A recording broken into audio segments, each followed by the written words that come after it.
Ramai beredar rekaman memperlihatkan aksi drone Chechnya saat meledakkan parit militer Ukraina.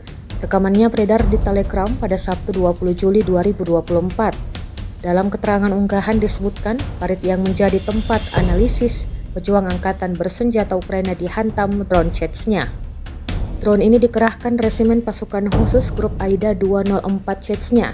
Ukraina mengakui bahwa Rusia dan sekutunya masih unggul dalam peperangan di garis depan.